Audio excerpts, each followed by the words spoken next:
Capítulo 9 da intervenção dos espíritos no mundo corporal.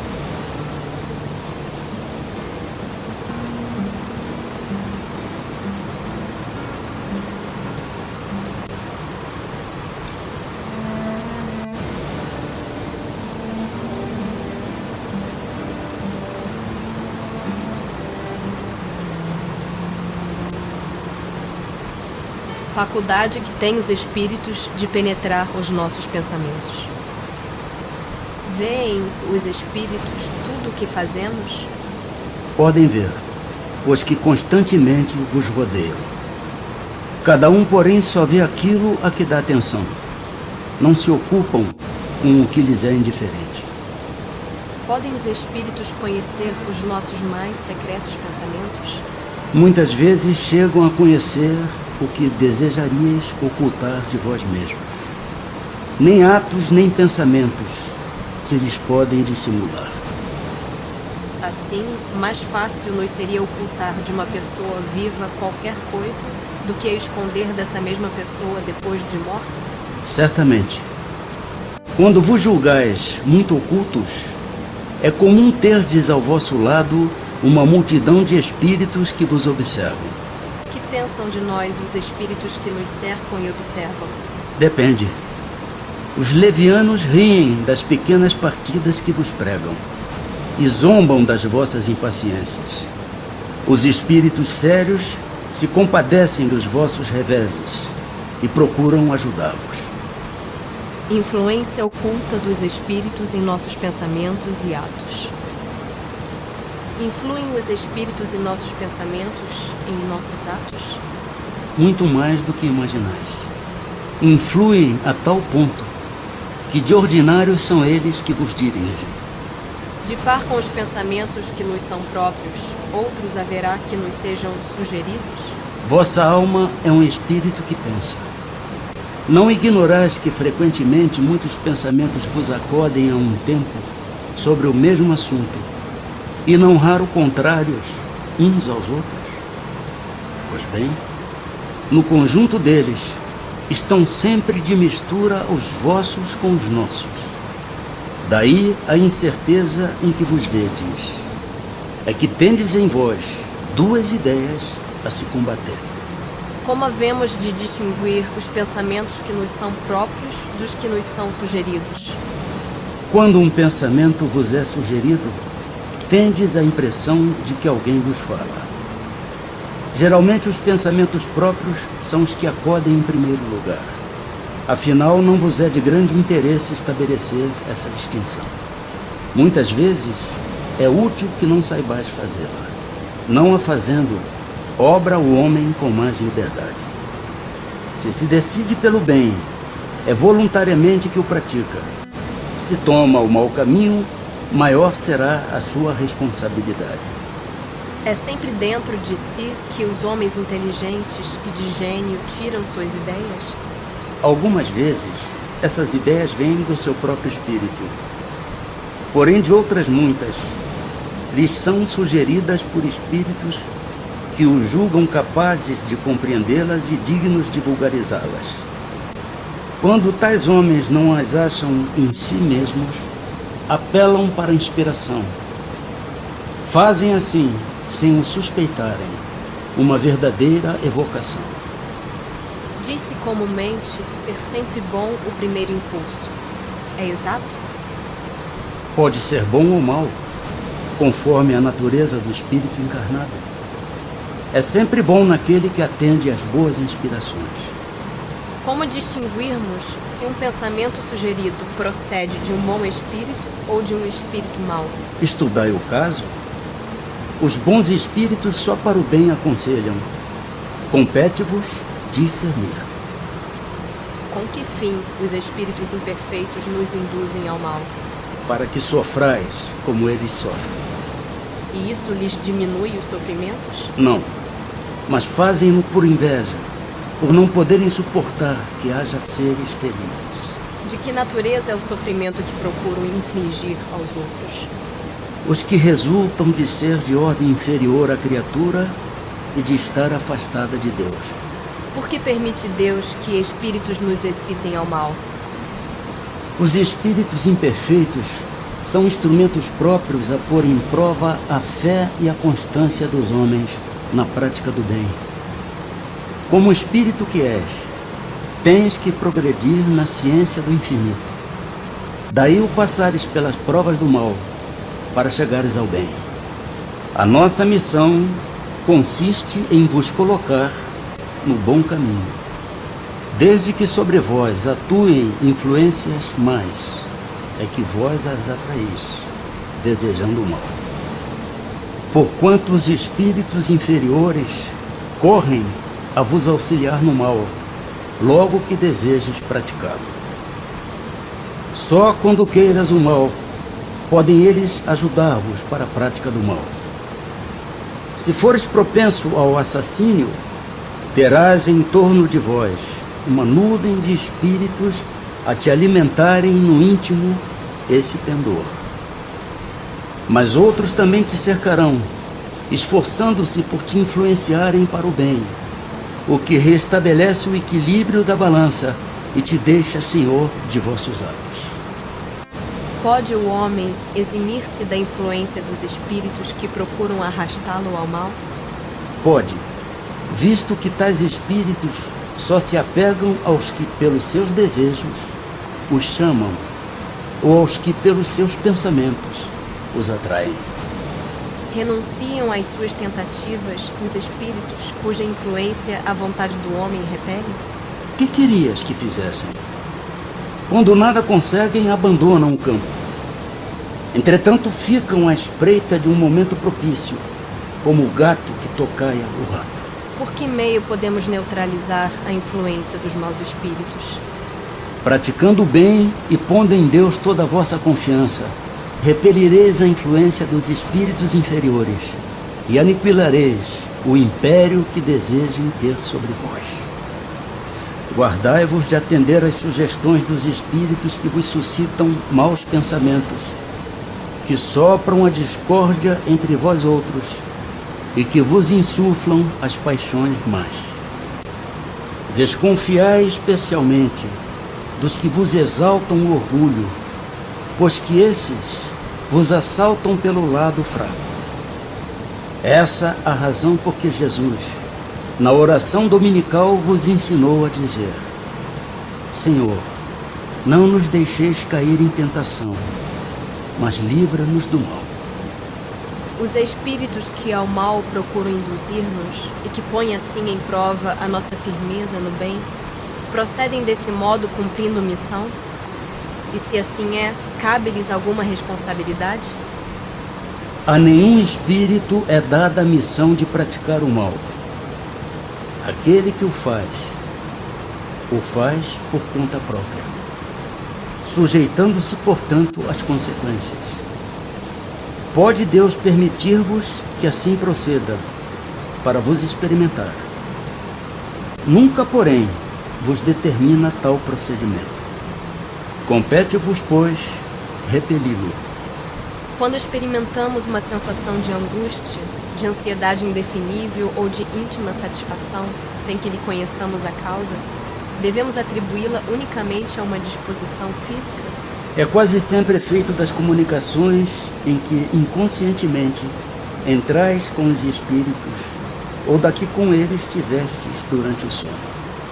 Os espíritos que procuram atrair-nos para o mal se limitam a aproveitar as circunstâncias em que nos achamos ou podem também criá-las? Aproveitam as circunstâncias ocorrentes, mas também costumam criá-las, impelindo-vos, mau grado vosso, para aquilo que cobiçais. Assim, por exemplo, encontra um homem no seu caminho certa quantia. Não penses tenham sido os espíritos que a trouxeram para ali, mas eles podem inspirar ao homem a ideia de tomar aquela direção e sugerir-lhe depois a de se apoderar da importância achada, enquanto outros lhe sugerem a de restituir o dinheiro ao seu legítimo dono. O mesmo se dá com relação a todas as demais tentações. Possessos. Pode um espírito tomar temporariamente o invólucro corporal de uma pessoa viva? Isto é, introduzir-se num corpo animado e obrar em lugar do outro que se acha encarnado neste corpo? O espírito não entra em um corpo como entras numa casa. Identifica-se com um espírito encarnado, cujos defeitos e qualidades sejam os mesmos que os seus, a fim de obrar conjuntamente com ele. Mas o encarnado é sempre quem atua, conforme quer, sobre a matéria de que se acha revestido. Um espírito não pode substituir-se ao que está encarnado. Por isso que este terá que permanecer ligado ao seu corpo, até ao termo fixado para sua existência material. Desde que não há possessão propriamente dita, isto é, coabitação de dois espíritos no mesmo corpo, pode a alma ficar na dependência de outro espírito, de modo a se achar subjugada ou obsediada ao ponto de a sua vontade vir a achar-se, de certa maneira, paralisada? Sem dúvida, e são esses os verdadeiros possessos. Mas é preciso saibas que essa dominação não se efetua nunca sem que aquele que a sofre o consinta, quer por sua fraqueza, quer por desejá-la. Muitos epiléticos ou loucos, que mais necessitavam de médico que de exorcismos, têm sido tomados por possessos. Pode alguém por si mesmo afastar dos maus espíritos e libertar-se da dominação deles? Sempre é possível, a quem quer que seja, subtrair-se de um jugo desde que com vontade firme o queira. Mas não pode acontecer que a fascinação exercida pelo mau espírito seja de tal ordem que o subjugado não a perceba? Sendo assim, poderá uma terceira pessoa fazer que cesse a sujeição da outra?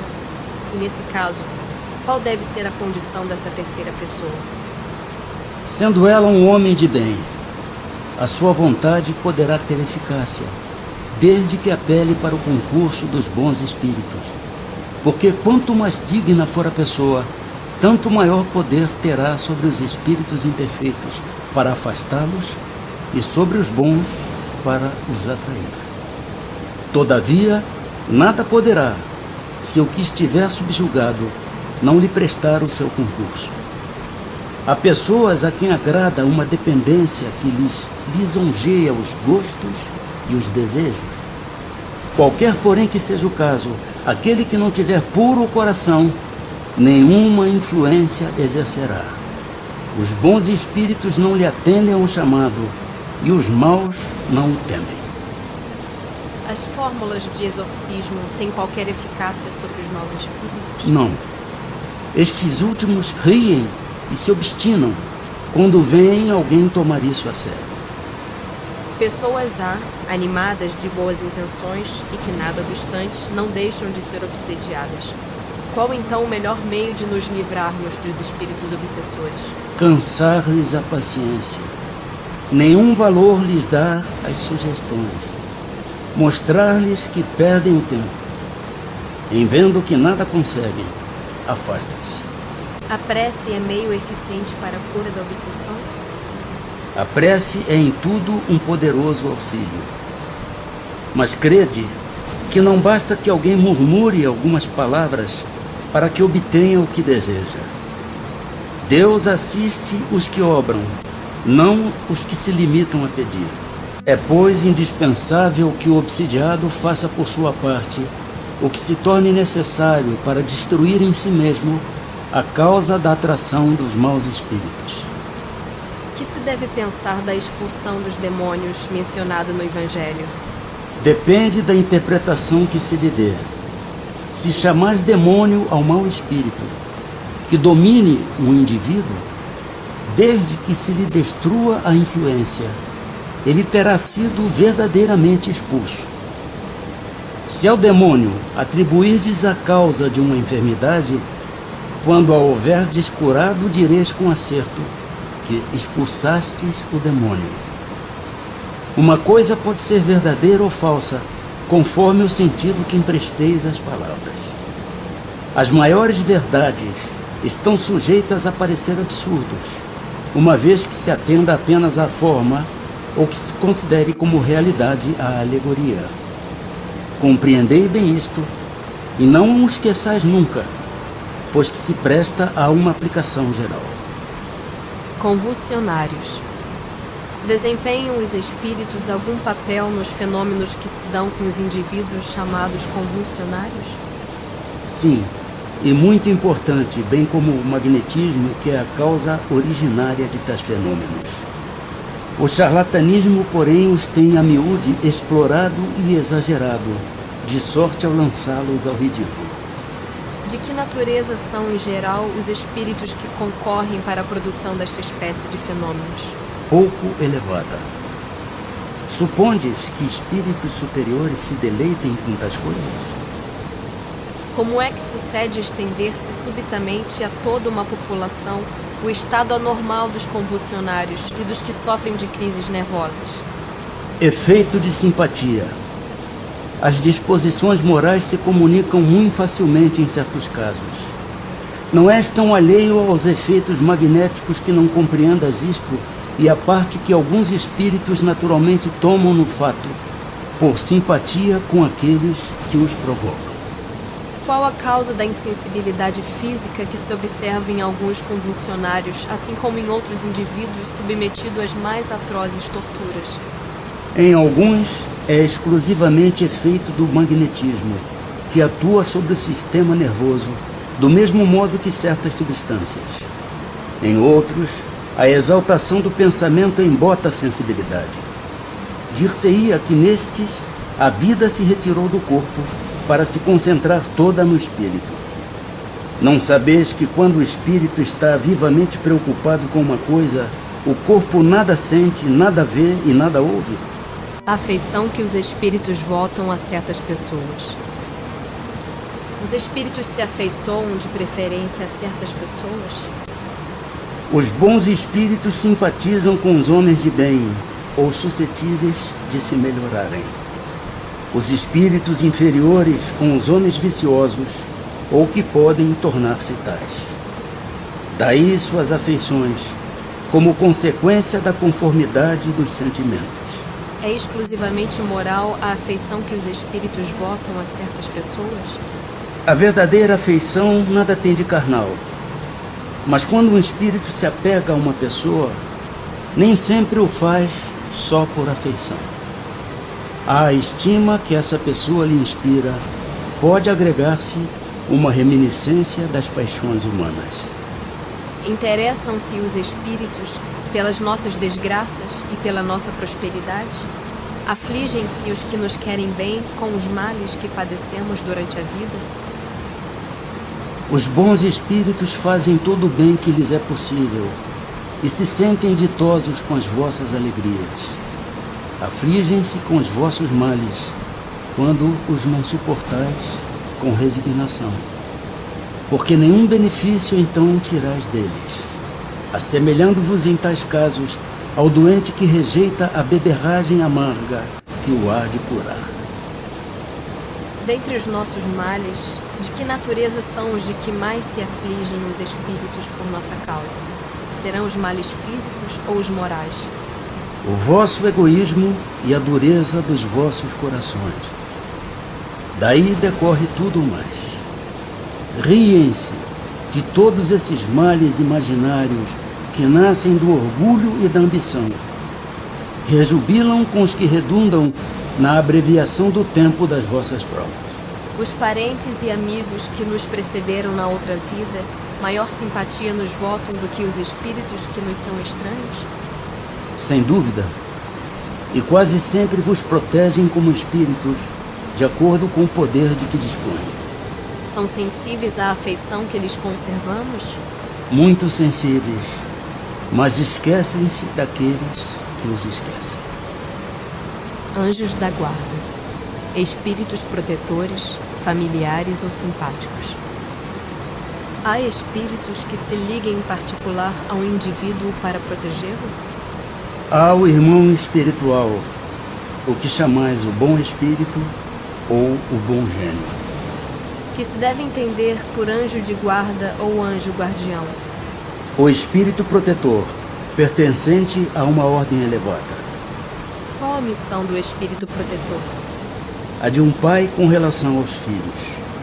A de guiar o seu protegido pela senda do bem, auxiliá-lo com seus conselhos, consolá-lo nas suas aflições, levantar-lhe o ânimo nas provas da vida. O espírito protetor se dedica ao indivíduo desde o seu nascimento?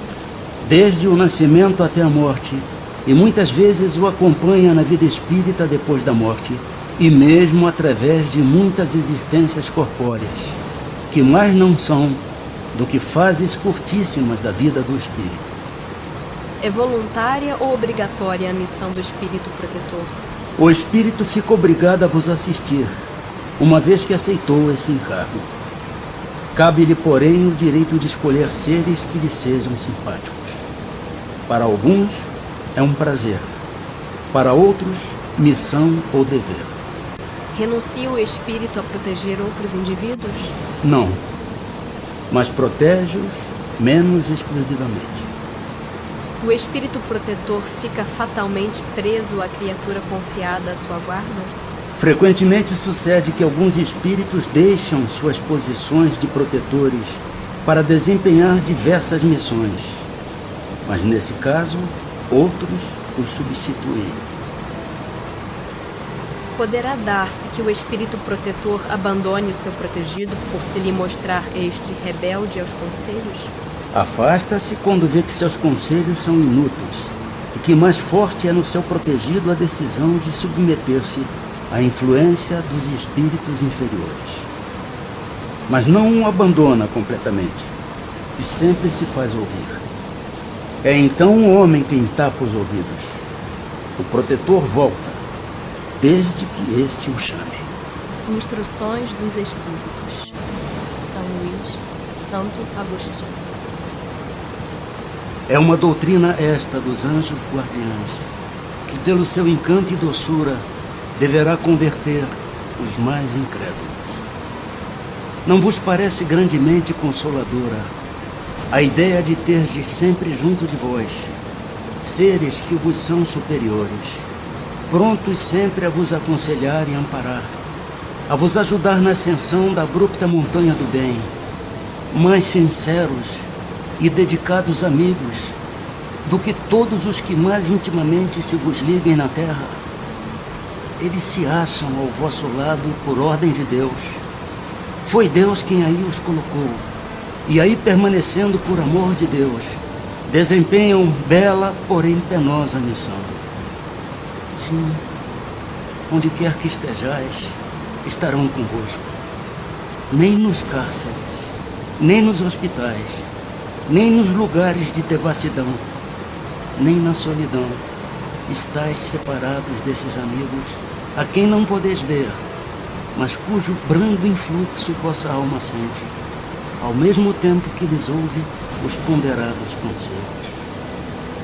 Ah, se conhecesses bem esta verdade, quanto vos ajudaria nos momentos de crise, quanto vos livraria dos maus espíritos.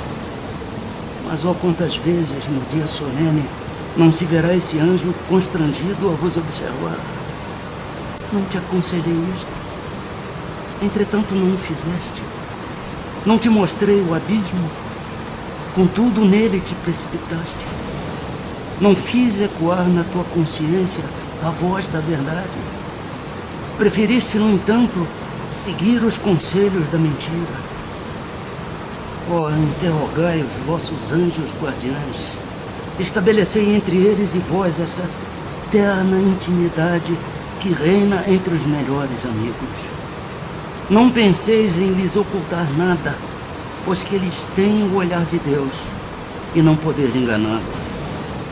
Pensai no futuro, procurai adiantar-vos na vida presente.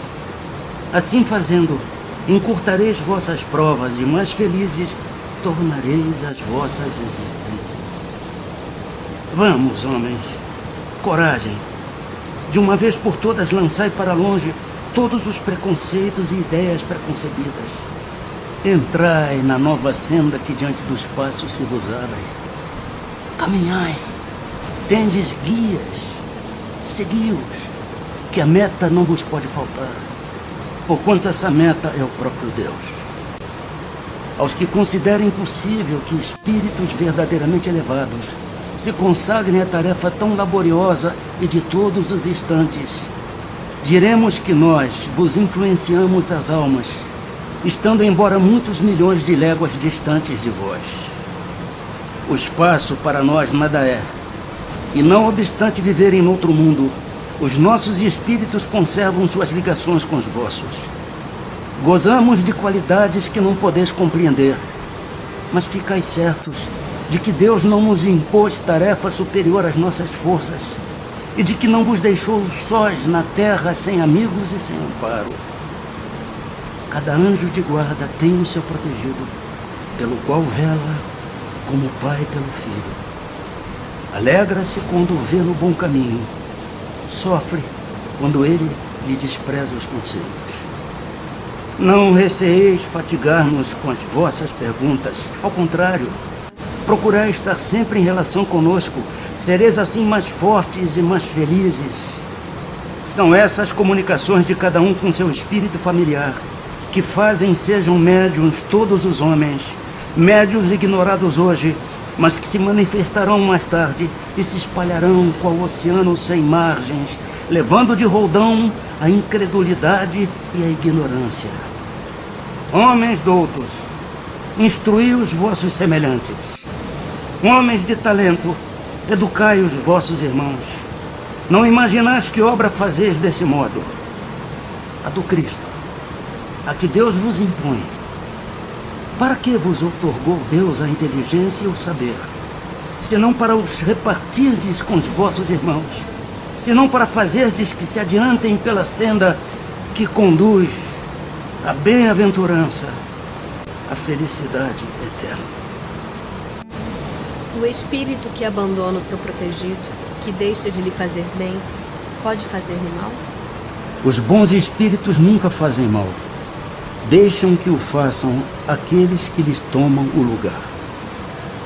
Costumais então lançar à conta da sorte as desgraças que vos acabrunham, quando só as sofreis por culpa vossa? Pode um espírito protetor deixar o seu protegido à mercê de outro espírito que lhe queira fazer mal? Os maus espíritos se unem para neutralizar a ação dos bons. Mas se o quiser, o protegido dará toda a força ao seu protetor. Pode acontecer que o bom espírito encontre em outro lugar uma boa vontade a ser auxiliada. Aplica-se então em auxiliá-la, aguardando que seu protegido lhe volte. Será por não poder lutar contra espíritos malévolos que um espírito protetor deixa que seu protegido se transvie na vida? Não é porque não possa, mas porque não quer. E não quer porque das provas sai o seu protegido mais instruído e perfeito. Assiste-o sempre com seus conselhos, dando-os por meio dos bons pensamentos que lhe inspira, porém que quase nunca são atendidos. A fraqueza, o descuido ou o orgulho do homem são exclusivamente o que empresta força aos maus espíritos, cujo poder todo advém do fato de não lhes opordes resistência. O espírito protetor está constantemente com o seu protegido? Não haverá alguma circunstância em que, sem abandoná-lo, ele o perca de vista? Há circunstâncias em que não é necessário esteja o espírito protetor junto do seu protegido. Momentos haverá em que o espírito deixe de precisar de então por diante do seu protetor? Sim, quando ele atinge o ponto de poder guiar-se a si mesmo, como sucede ao estudante para qual o momento chega em que não mais precisa do mestre. Isso, porém, não se dá na Terra. Por que oculta a ação dos espíritos sobre a nossa existência? E por que, quando nos protegem, não o fazem de modo ostensivo? Se vos fosse dado contar sempre com a ação deles, não trabalharias por vós mesmos, e o vosso espírito não progrediria.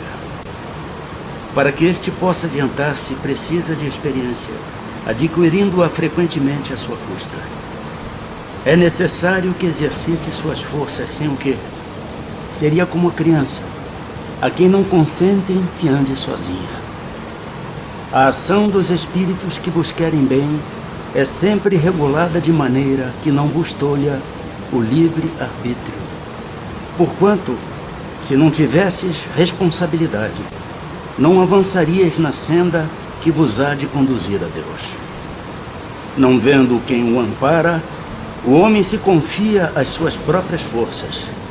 Sobre ele, entretanto, vela o seu guia, e de tempos a tempos lhe brada, advertindo-o do perigo. O espírito protetor, que consegue trazer ao bom caminho o seu protegido, lucra algum bem para si? Constitui isso um mérito que lhe é levado em conta, seja para seu progresso, seja para sua felicidade. Sente-se ditoso quando vê bem-sucedidos os seus esforços, o que representa para ele um triunfo, como o triunfo é para um preceptor, os bons êxitos do seu educando. É responsável pelo mau resultado de seus esforços? Não, pois que fez o que de si dependia. Sofre o espírito protetor quando vê que seu protegido segue mau caminho, não obstante os avisos que dele recebe? Não há aí uma causa de turbação da sua felicidade? Magoam-no os erros do seu protegido, a quem lastima. Tal aflição, porém, não tem analogia com as angústias da paternidade terrena, porque ele sabe que há remédio para o mal, e que o que não se faz hoje, amanhã se fará. Poderemos sempre saber o nome do espírito nosso protetor, ou anjo de guarda? Dai-lhe o nome que quiserdes, o de espírito superior que vos inspire simpatia ou veneração. O vosso protetor acudirá ao apelo que com esse nome lhe dirigirdes, visto que todos os bons espíritos são irmãos e se assistem mutuamente. Os protetores que dão nomes conhecidos sempre são realmente os espíritos das personalidades que tiveram esses nomes? Não. Muitas vezes, os que dão são espíritos simpáticos, aos que de tais nomes usaram na terra, e amando destes, respondem ao vosso chamamento. Fazeis questão de nomes. Eles tomam um que vos inspire confiança. Quando não podeis desempenhar pessoalmente determinada missão, não costumais mandar que outro, por quem respondeis como por vós mesmos, obre em vosso nome? Na vida espírita, reconheceremos o espírito nosso protetor? De certo, pois não é raro que o tenhais conhecido antes de encarnardes. Pertencem todos os espíritos protetores à classe dos espíritos elevados? Podem contar-se entre os de classe média? Um pai, por exemplo, pode tornar-se o espírito protetor de seu filho? Pode, mas a proteção pressupõe certo grau de elevação e um poder ou uma virtude a mais, concedidos por Deus. O pai que protege seu filho também pode ser assistido por um espírito mais elevado. Os espíritos que se achavam em boas condições ao deixarem a terra sempre podem proteger os que lhes são caros e que lhes sobrevivem? Mais ou menos restrito é o poder de que desfrutam. A situação em que se encontram nem sempre lhes permite inteira liberdade de ação. Quando em estado de selvageria ou de inferioridade moral, têm os homens igualmente seus espíritos protetores? E assim sendo, esses espíritos são de ordem tão elevada quanto a dos espíritos protetores de homens muito adiantados? Todo homem tem um espírito que por ele vela, mas as missões são relativas ao fim que visam. Não dás a uma criança que está aprendendo a ler um professor de filosofia. O progresso do espírito familiar guarda a relação com o do espírito protegido. Tendo um espírito que vela por vós, podeis tornar-vos a vosso turno o protetor de outro que vos seja inferior, e os progressos que este realize com o auxílio que lhe dispensardes contribuirão para o vosso adiantamento. Deus não exige do espírito mais do que comportem a sua natureza e o grau de elevação a que já chegou. Quando o pai que vela pelo filho reencarna, continua a velar por ele?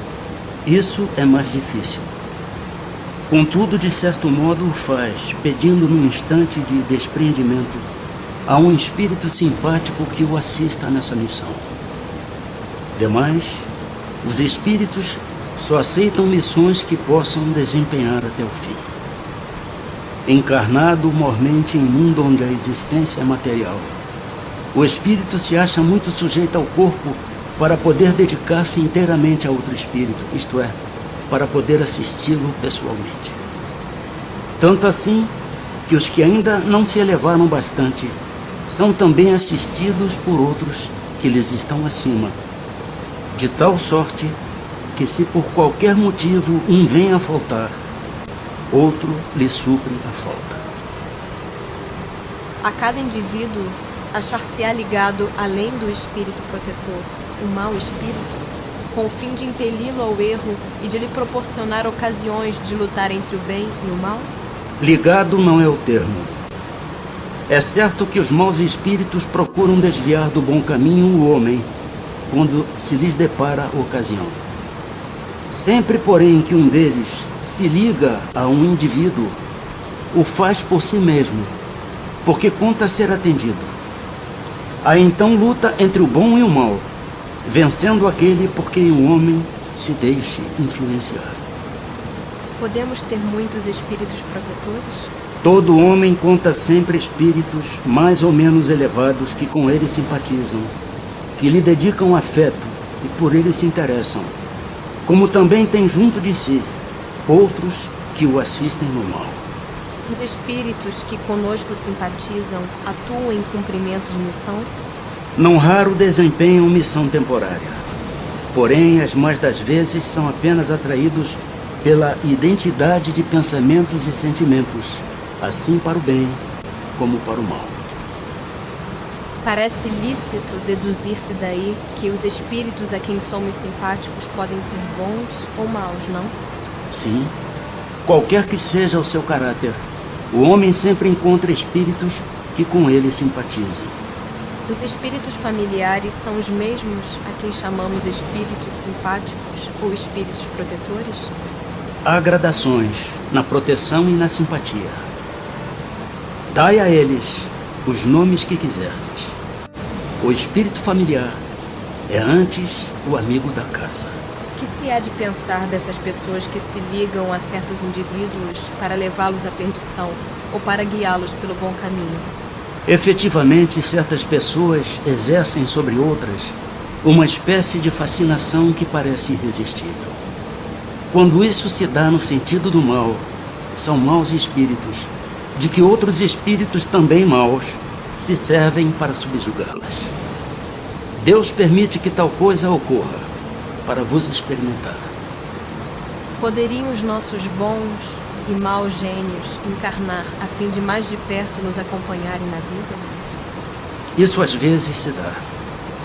Porém, o que mais frequentemente se verifica é encarregarem dessa missão outros espíritos encarnados que lhes são simpáticos. Haverá espíritos que se liguem a uma família inteira para protegê-la? Alguns espíritos se ligam aos membros de uma determinada família, que vivem juntos e unidos pela afeição. Mas não acrediteis em espíritos protetores do orgulho das raças. Assim como são atraídos pela simpatia para certos indivíduos, são-no igualmente os espíritos por motivos particulares para as reuniões de indivíduos? Os espíritos preferem estar no meio dos que se lhes assemelham. Acham-se aí mais à vontade e mais certos de serem ouvidos. É pelas suas tendências que o homem atrai os espíritos. Isso, quer esteja só, quer faça parte de um todo coletivo, como uma sociedade, uma cidade ou um povo. Portanto, as sociedades, as cidades e os povos são de acordo com as paixões e o caráter neles predominantes, assistidos por espíritos mais ou menos elevados. Os espíritos imperfeitos se afastam dos que os repelem. Segue-se que o aperfeiçoamento moral das coletividades, como o dos indivíduos, tende a afastar os maus espíritos e atrair os bons, que estimulam e alimentam nelas o sentimento do bem, como outros lhes podem alimentar as paixões grosseiras. As aglomerações de indivíduos, como as sociedades, as cidades, as nações, tem espíritos protetores especiais? Tem.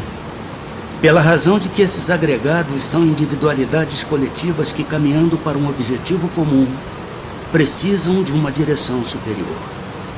Os espíritos protetores das coletividades são de natureza mais elevada do que os que se ligam aos indivíduos? Tudo é relativo ao grau de adiantamento, quer se trate de coletividades, quer de indivíduos. Podem certos espíritos auxiliar o progresso das artes, protegendo os que às artes se dedicam? Há espíritos protetores especiais e que assistem os que os invocam quando dignos dessa assistência. Que queres, porém, que façam com os que julgam ser o que não são? Não lhes cabe fazer que os cegos vejam, nem que os surdos ouçam. Pressentimentos. O pressentimento é sempre um aviso do espírito protetor? É o conselho íntimo e oculto de um espírito que vos quer bem. Também está na intuição da escolha que se acha feita. É a voz do instinto. Antes de encarnar, tem o espírito conhecimento das fases principais de sua existência, isto é, do gênero das provas a que se submete. Tendo estas caráter assinalado, ele conserva no seu foro íntimo uma espécie de impressão de tais provas, e esta impressão, que é a voz do instinto, fazendo-se ouvir, quando lhe chega o momento de sofrê-las, se torna então pressentimento. Acontecendo que os pressentimentos e a voz do instinto são sempre algum tanto vagos, que devemos fazer na incerteza em que ficamos? Quando te achares na incerteza, invoca o teu bom espírito, ou ora a Deus, soberano Senhor de todos, e Ele te enviará um de seus mensageiros, um de nós. Os avisos dos espíritos protetores objetivam unicamente o nosso procedimento moral, ou também o proceder que devamos adotar nos assuntos da vida particular? Tudo. Eles se esforçam para que vivais o melhor possível. Mas quase sempre tapais os ouvidos aos avisos salutares e vos tornais desgraçados por culpa vossa. Influência dos espíritos nos acontecimentos da vida. Exercem essa influência por outra forma que não apenas pelos pensamentos que sugerem, isto é, têm ação direta sobre o cumprimento das coisas? Sim, mas nunca atuam fora das leis da natureza. Tendo como tem ação sobre a matéria, podem os espíritos provocar certos efeitos com o objetivo de que se dê um acontecimento? Por exemplo, um homem tem que morrer. Sobe uma escada, a escada se quebra e ele morre da queda. Foram os espíritos que quebraram a escada para que o destino daquele homem se cumprisse? É exato que os espíritos têm ação sobre a matéria, mas para cumprimento das leis da natureza, não para as derrogar, fazendo que em dado momento ocorra um sucesso inesperado e em contrário àquelas leis. No exemplo que figuraste, a escada se quebrou porque se achava podre ou por não ser bastante forte para suportar o peso de um homem. Se era destino daquele homem perecer de tal maneira, os espíritos lhe inspirariam a ideia de subir a escada em questão, que teria de quebrar-se com seu peso, resultando-lhe daí a morte por um efeito natural, e sem que para isso fosse necessário a produção de um milagre. Tomemos outro exemplo, em que não entre a matéria em seu estado natural. Um homem tem que morrer fulminado pelo raio. Refugia-se debaixo de uma árvore. Estala o raio e o mata. Poderá dar se tenham sido os espíritos que provocaram a produção do raio e que o dirigiram para o homem? Dá-se o mesmo que anteriormente.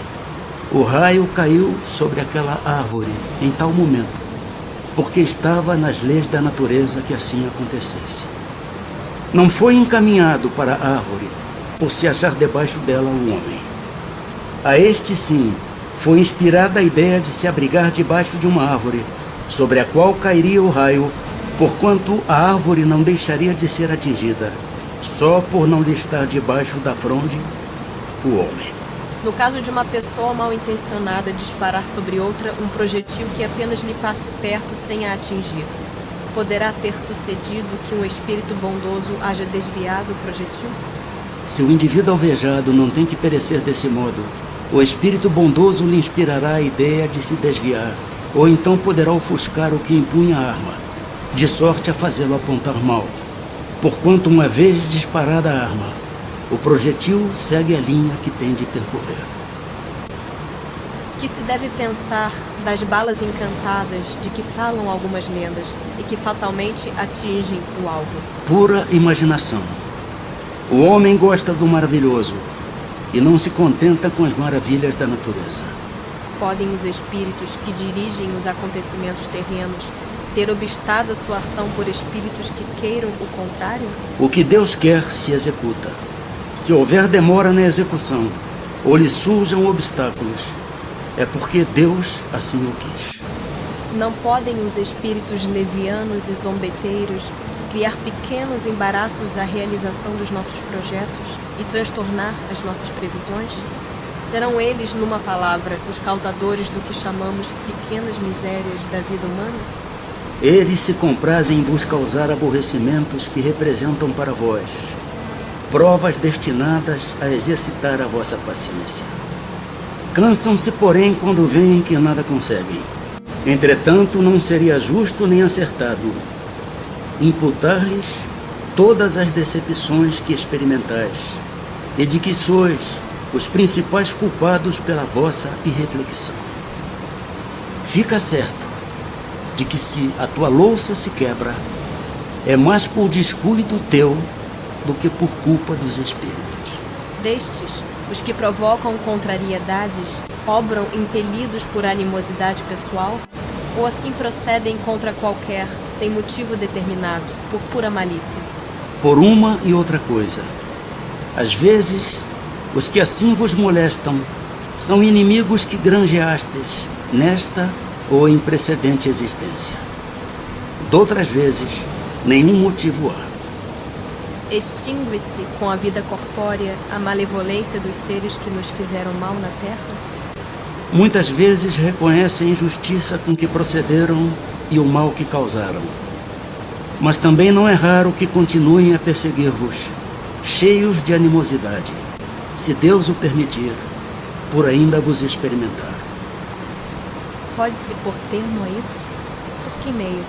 Podeis, orando por eles e lhes retribuindo o mal com o bem, acabarão compreendendo a injustiça do proceder deles. Demais, se souberdes colocar-vos acima de suas maquinações, deixar-vos-ão por verificarem que nada lucram. Têm os espíritos o poder de afastar de certas pessoas os males e de favorecê-las com a prosperidade? De todo não, porquanto há males que estão nos decretos da providência. Amenizam-vos, porém, as dores, dando-vos paciência e resignação.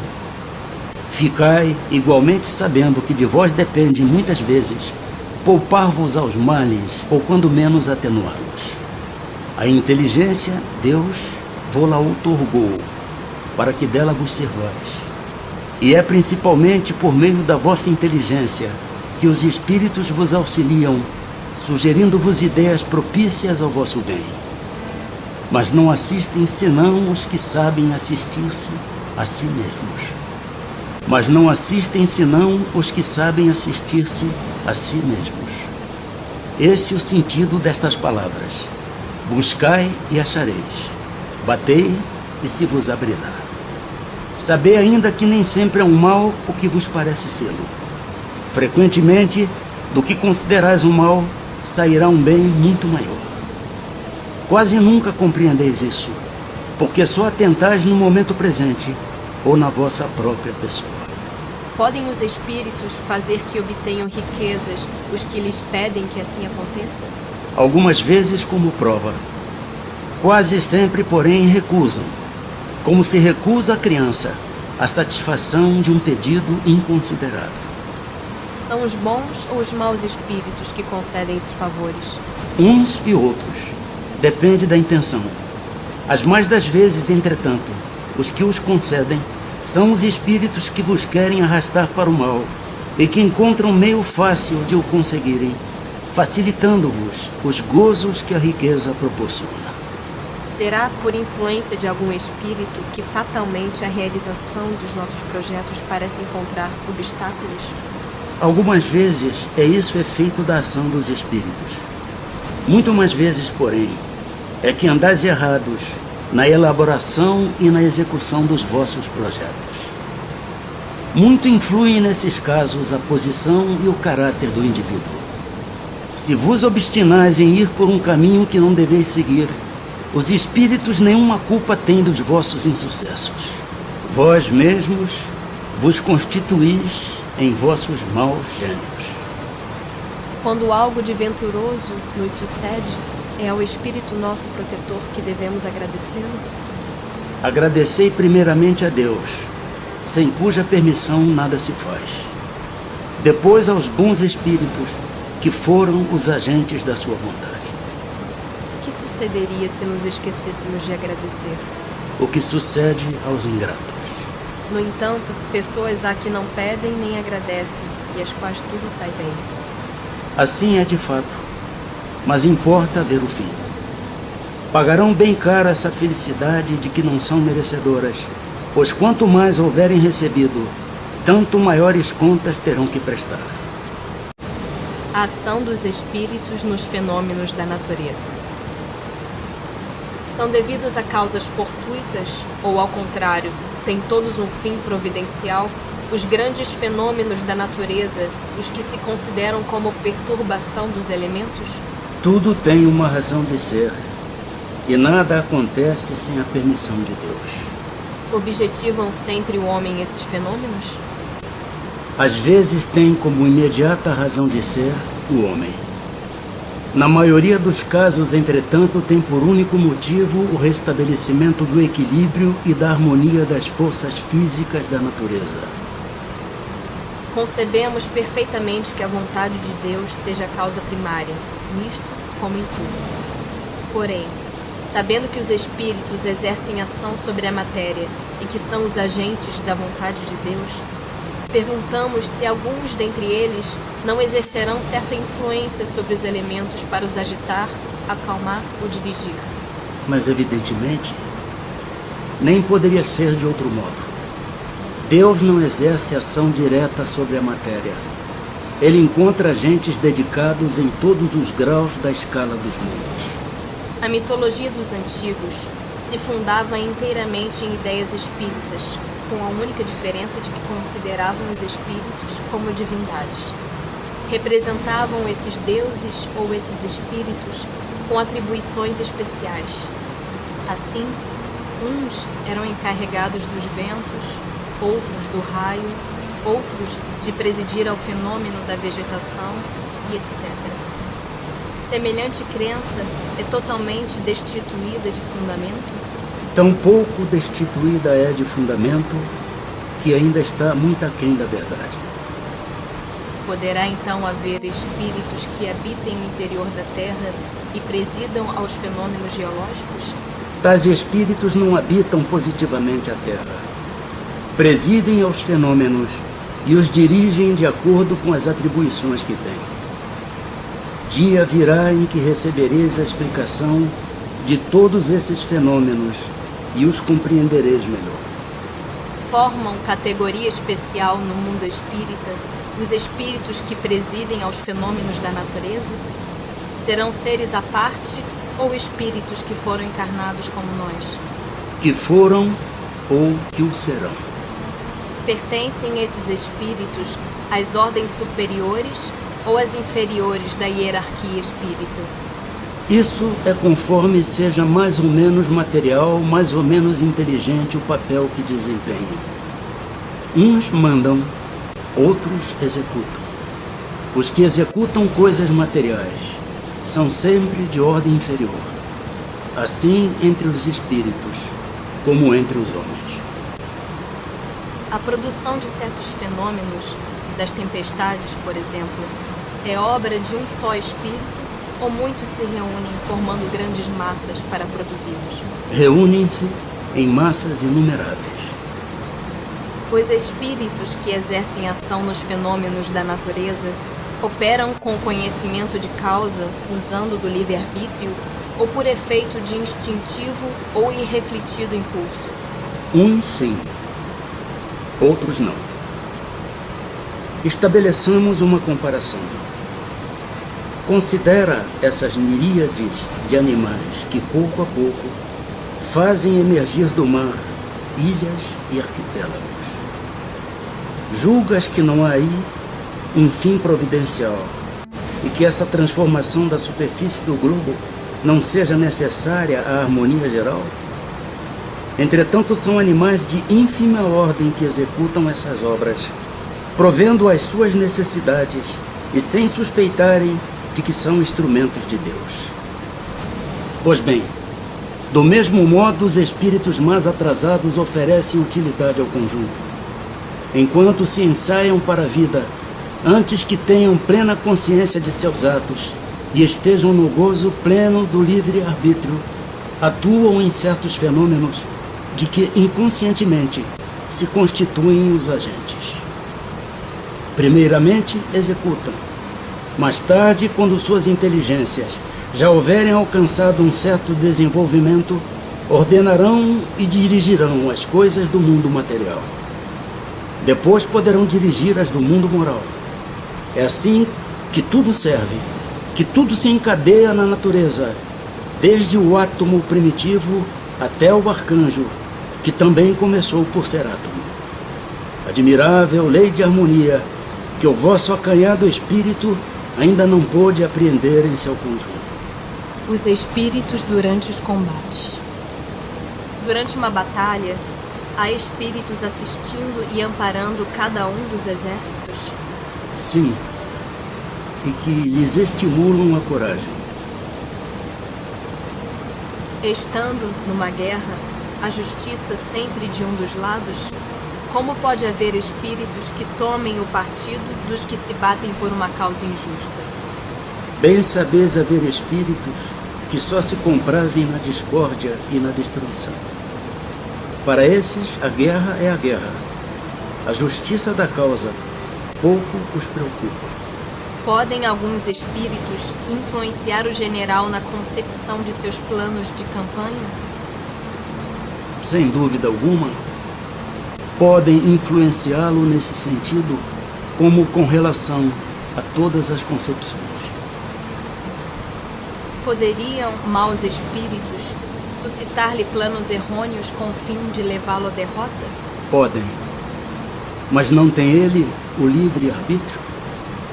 Se não tiver critério bastante para distinguir uma ideia falsa, sofrerá as consequências, e melhor faria se obedecesse, em vez de comandar. Pode alguma vez o general ser guiado por uma espécie de dupla vista, por uma visão intuitiva que lhe mostre de antemão o resultado de seus planos? Isso se dá frequentemente com um homem de gênio. É o que ele chama inspiração, e o que faz com que ele obre com uma espécie de certeza. Essa inspiração lhe vem dos espíritos que o dirigem, os quais se aproveitam das faculdades de que o vêm dotado. No tumulto dos combates, o que se passa com os espíritos dos que sucumbem? Continuam, após a morte, a interessar-se pela batalha? Alguns continuam a interessar-se, outros se afastam. Após a morte, os espíritos que, como vivos, se guerreavam, continuam a considerar-se inimigos e se conservam encarniçados uns contra os outros? Nessas ocasiões, o espírito nunca está calmo. Pode acontecer que nos primeiros instantes, depois da morte, ainda odeie o seu inimigo e mesmo o persiga.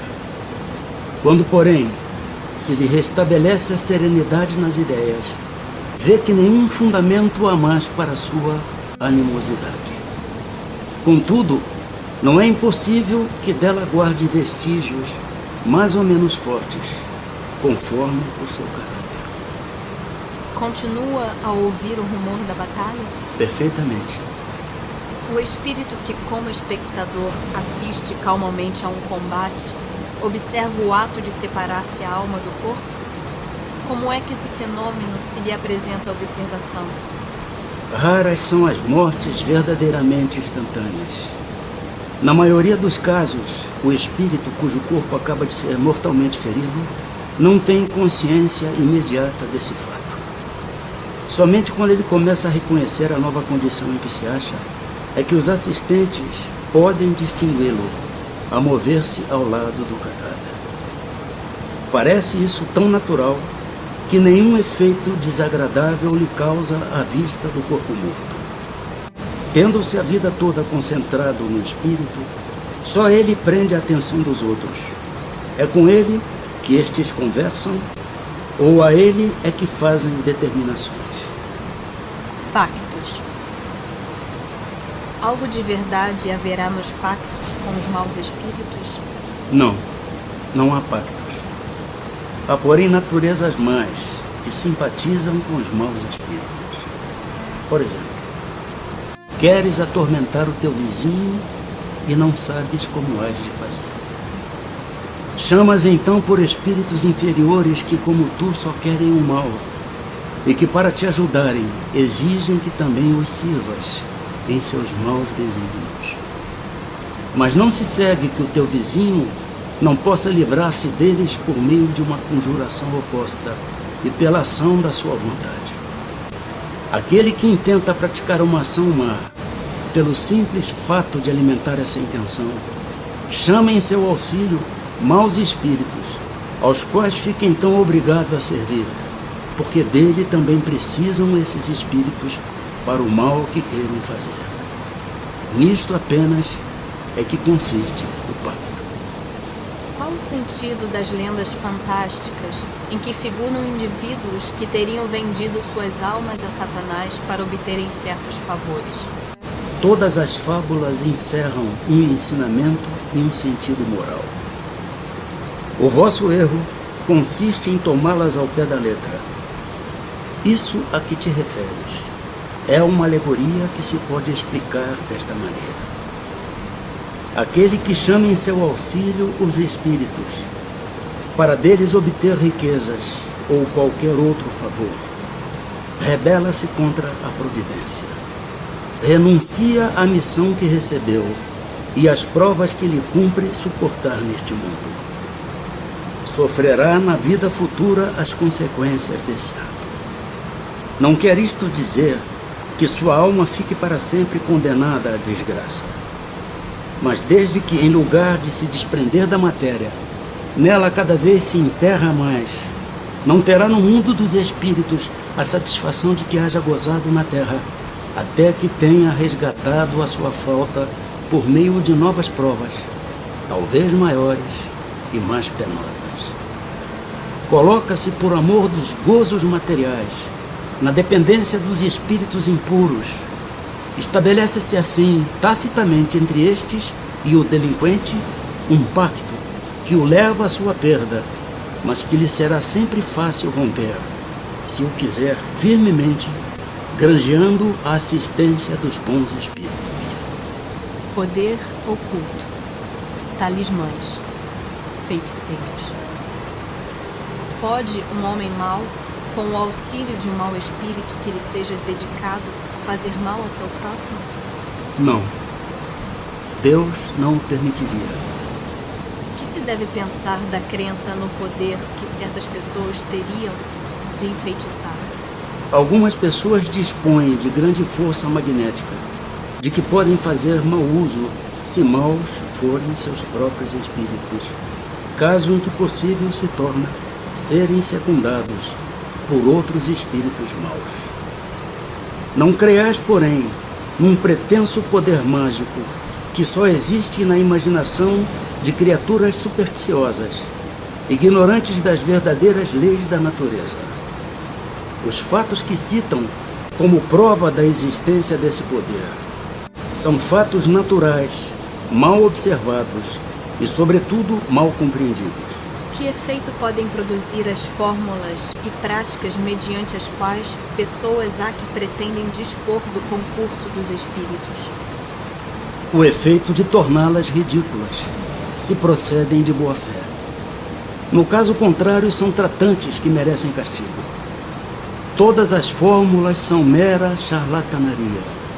Não há palavra sacramental nenhuma, nenhum sinal cabalístico, nem talismã, que tenha qualquer ação sobre os espíritos, porquanto estes só são atraídos pelo pensamento e não pelas coisas materiais. Mas não é exato que alguns espíritos têm ditado, eles próprios, fórmulas cabalísticas? Efetivamente, espíritos há que indicam sinais, palavras estranhas, ou prescrevem a prática de atos, por meio dos quais se fazem os chamados conjuros. Mas ficais certos de que são espíritos que de vós outros escarnecem e zombam da vossa credulidade. Não pode aquele que, com ou sem razão, confia no que chama a virtude de um talismã, atrair um espírito por efeito mesmo dessa confiança, visto que então o que atua é o pensamento, não passando o talismã de um sinal que apenas lhe auxilia a concentração? É verdade, mas da pureza da intenção e da elevação dos sentimentos depende a natureza do espírito que é atraído. Ora, muito raramente, aquele que seja bastante simplório para acreditar na virtude de um talismã deixará de colimar um fim mais material do que moral. Qualquer, porém, que seja o caso, essa crença denuncia uma inferioridade e uma fraqueza de ideias que favorecem a ação dos espíritos imperfeitos e escarninhos. Que sentido se deve dar ao qualificativo de feiticeiro? Aqueles a quem chamais feiticeiros são pessoas que, quando de boa fé, gozam de certas faculdades, como sejam a força magnética ou a dupla vista. Então, como fazem coisas geralmente incompreensíveis, são tidas por dotadas de um poder sobrenatural. Os vossos sábios não têm passado muitas vezes por feiticeiros, aos olhos dos ignorantes? Tem algumas pessoas verdadeiramente o poder de curar pelo simples contato? A força magnética pode chegar até aí, quando secundada pela pureza dos sentimentos e por um ardente desejo de fazer o bem, porque então os bons espíritos lhe vêm em auxílio. Cumpre, porém, desconfiar da maneira pela qual contam as coisas pessoas muito crédulas e muito entusiastas, sempre dispostas a considerar maravilhoso o que há de mais simples e mais natural. Importa desconfiar também das narrativas interesseiras que costumam fazer os que exploram em seu proveito a credulidade alheia. Bênçãos e maldições. Podem a bênção e a maldição atrair o bem e o mal para aqueles sobre quem são lançadas? Deus não escuta a maldição injusta, e culpado perante ele se torna o que a profere. Como temos os dois gênios opostos, o bem e o mal, pode a maldição exercer momentaneamente influência, mesmo sobre a matéria. Tal influência, porém, só se verifica por vontade de Deus, como aumento de prova para aquele que é dela objeto. Demais, o que é comum é serem amaldiçoados os maus e abençoados os bons. Jamais a bênção e a maldição podem desviar da senda da justiça a providência, que nunca fere o maldito, senão quando mal, e cuja proteção não acoberta senão aquele que a merece.